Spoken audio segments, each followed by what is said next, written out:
Class 8 के geography class में आप सभी बच्चों का बहुत बहुत स्वागत है। हम लोग ज्योग्राफी का दूसरा चैप्टर अजैव संसाधन, भूमि, मृदा एवं जल पढ़ रहे हैं। तो आज हम लोग इसी को आगे पढ़ेंगे। विश्व के कुछ चुने हुए देशों में भूमि उपयोग प्रतिरूप में निम्नलिखित निष्कर्ष निकाला जा सकता है। ऑस्ट्रेलिया में घास स्थल क्षेत्र का प्रतिशत काफ़ी अधिक है, 56% है, जैसा कि भारत में फसल क्षेत्र का प्रतिशत अधिक है। पिछले वीडियो में हम लोग इसको क्षेत्र का प्रतिशत मैंने किस प्रकार से भूमि का उपयोग कहाँ कहाँ किन किन देशों में कितने प्रतिशत भूमि पर खेती की जाती है, चारागाह कितनी प्रतिशत भूमि पे है, वन कितने और अन्य काम में कितनी प्रतिशत भूमि, इसको हम लोग पढ़े थे। तो उसी का यहाँ बता रहा है कि विश्व के कुछ चुने हुए देशों के भूमि उपयोग प्रतिरूप में निम्नलिखित निष्कर्ष निकाला गया है। हर देश का अलग अलग आंकड़ा है कि कहाँ कितनी प्रतिशत भूमि पर खेती होती है, वन कितने प्रतिशत में है, अन्य कार्य में कितने प्रतिशत भूमि का उपयोग हो रहा है, ये सभी। तो यहाँ दिया है कि ऑस्ट्रेलिया में घास स्थल का क्षेत्रफल काफ़ी अधिक है। भारत में जितने प्रतिशत भूमि पर खेती की जाती है, वहाँ ऑस्ट्रेलिया में इतने प्रतिशत भूमि पर घास स्थल है। जापान हालांकि एक छोटा सा देश है, परंतु वहाँ पर भारत की तुलना में 3 गुना अधिक भूमि वनों के अंतर्गत आते हैं। अब जापान एक छोटा सा देश है, लेकिन खेती से अधिक भूमि वहाँ वन क्षेत्र फैले हुए हैं। अधिक भूमि पर 67% वन क्षेत्र फैले हुए हैं। यूएसए में विश्व का एक अग्रणी गेहूं निर्यातक देश है। वहाँ भारत के फसल क्षेत्र 57% की तुलना में 21% क्षेत्र फसलों के अंतर्गत आते हैं, लेकिन फिर भी वो अधिक से अधिक उत्पादन करता है। अन्य सभी देशों की अपेक्षा भारत में फसलों के अंतर्गत आने वाले प्रतिशत अधिक हैं। भूमि के उपयोग प्रतिरूप को प्रभावित करने वाले कारक कौन कौन से कारक हैं जो भूमि के प्रतिरूप को प्रभावित करते हैं? तो भूमि उपयोग प्रतिरूप पूरे विश्व में एक समान नहीं है, बल्कि अत्यधिक अनियमित है। सभी विश्व के अन्य देशों में अलग अलग है, सब जगह भारत की तरह ही नहीं है। अनियमित भूमि उपयोग प्रतिरूप इकाई कारकों द्वारा प्रभावित होता है। भूमि उपयोग प्रतिरूप को प्रभावित करने वाले कौन कौन से कारक हैं? तो जलवायु, स्थलाकृति, मृदा के प्रकार, जल की उपलब्धता, खनिज, प्रौद्योगिकी एवं मानव संसाधन, ये सभी कारक भूमि उपयोग प्रतिरूप को प्रभावित करते हैं। तो सबसे पहले है जलवायु।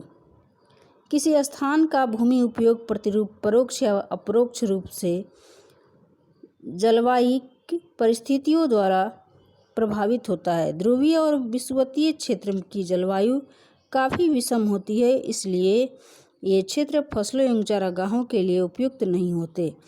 इन क्षेत्रों में घने वन व छोटे झाड़ पाए जाते हैं, जबकि मृदु जलवायु वाले क्षेत्र में चारागाह एवं कृषि गतिविधियां अधिक होती है। अब जलवायु भी किसी भूमि का उपयोग करने में प्रभावित करता है। जैसे विषुवतीय क्षेत्र है या भूमध्य रेखीय क्षेत्र है, इन सभी जगह की जलवायु बहुत विषम होती है, खेती के लिए अनुकूल नहीं होती है। तो इन सभी स्थानों पर क्या होता है कि भूमि का उपयोग वन के रूप में अधिक होता है या घास के मैदान के रूप में अधिक होता है। कृषि के लिए ये सभी भूमि कम उपयोग में लाई जाती है। दूसरा है स्थलाकृति। अनुकूल अपवाहित क्षेत्र कृषि गतिविधियों एवं चारागाहों के लिए अनुकूल दशाएं प्रदान करते हैं। इस प्रकार के भूमि उपयोग प्रतिरूप बड़ी मात्रा में लोगों को आकर्षित करते हैं। अब स्थल क्षेत्र है, कोई मैदानी क्षेत्र है, तो उस क्षेत्र में कृषि के लिए और निवास के लिए अधिक से अधिक भूमि का प्रयोग किया जाता है। और ऐसे क्षेत्र की जनसंख्या बहुत अधिक होती है। उसके बाद है मृदा के प्रकार। उपजाऊ मृदा वाले क्षेत्र में एक सुनियोजित भूमि उपयोग प्रतिरूप देखने को मिलता है। ठंडे और गर्म स्थलों मरुस्थलों के अनुपजाऊ मृदा पाई जाती है, इसलिए वे क्षेत्र उचित भूमि उपयोग के लिए उपयोग से मुक्त होता है। अब मृदा के प्रकार, अगर किसी स्थान की मृदा उपजाऊ मृदा है, जलोढ़ मृदा है, अच्छी मृदा के प्रकार हैं, तो उस स्थान पर भूमि का उपयोग कृषि के लिए या अन्य कामों के लिए अधिक से अधिक किया जाता है। अगर किसी स्थान की मृदा मरुस्थलीय मृदा है तो वहाँ इसका उपयोग लोग कम करते हैं। उसके बाद है जल की उपलब्धता। एक सुविकसित एवं सुनियोजित भूमि उपयोग प्रतिरूप हेतु जल की उपलब्धता आवश्यक है। सभी प्रकार के वन, फसल, चारागाह आदि के अस्तित्व हेतु भरपूर जल की आवश्यकता होती है।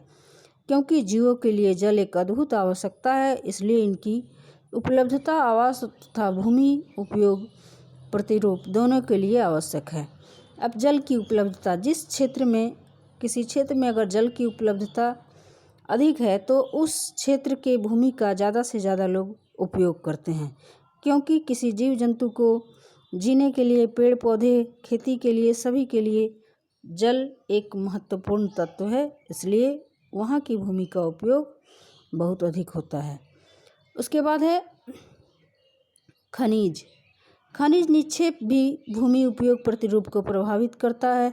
उदाहरणार्थ, एक क्षेत्र जहाँ खनिज निक्षेप पाए जाते हैं, खनन के उद्देश्य हेतु प्रयुक्त किए जाते हैं। इसके आसपास बड़े उद्योग स्थापित किए जाते हैं। खनिज निक्षेपों में घनी क्षेत्र औद्योगिक विकास के अनुकूल होते हैं।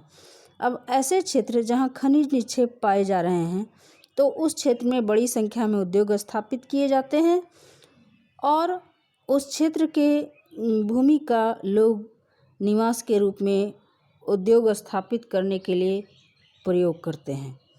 तो ये भी भूमि उपयोग प्रतिरूप को प्रभावित करने वाले एक कारक हैं। उसके बाद है प्रौद्योगिकी एवं मानव संसाधन। ये एक ही सिक्के के दो पहलू हैं, दोनों एक ही है। अगर प्रौद्योगिकी का उपयोग कौन करेगा तो मानव संसाधन है तभी वो हो सकता है। ये एक ही सिक्के के दो पहलू हैं। मानव संसाधन प्रौद्योगिकी का प्रयोग करके कच्चे प्राकृतिक संसाधनों को बहुमूल्य वस्तुओं में बदलते हैं जो मानव की आवश्यकताओं की पूर्ति करते हैं। एक सफलतापूर्वक भूमि उपयोग प्रतिरूप हेतु प्रौद्योगिकी के साथ मानव संसाधन भी आवश्यक है। अगर किसी स्थान पर मानव हमारे यहाँ बहुत से प्राकृतिक संसाधन हैं और अगर सब कुछ अच्छा है और मानव संसाधन जो चाहिए उसका उपयोग करने वाला वो नहीं है तो हमारे पास अच्छी से अच्छी वस्तुएं रह जाएगी और उसका उपयोग करना हम नहीं जान पाएंगे। वो नष्ट हो सकती है, विनष्ट हो सकती है, ऐसे पड़ी रह सकती है। लेकिन अगर मानव संसाधन है तो उस प्राकृतिक संसाधन का बहुमूल्य वस्तुओं में विनिर्माण करता है और एक सफलतापूर्वक भूमि का उपयोग करता है और प्रौद्योगिकी के साथ साथ मानव संसाधन भी आवश्यक है।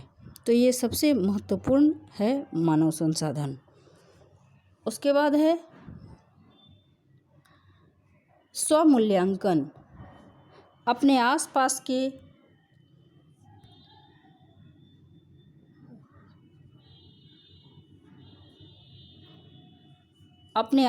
के निजी एवं सामुदायिक भूमि की एक सूची तैयार करें। वे हमारे लिए क्यों आवश्यक है। एक बड़े चार्ट पर विश्व के मानचित्र को चिपकाएं। उसमें विश्व के चुने हुए देशों पर भूमि उपयोग प्रतिरूप दर्शाएं। उसे अपनी कक्षा में चिपकाएं। तो आज के लिए बस इतना ही। तब तक के लिए धन्यवाद।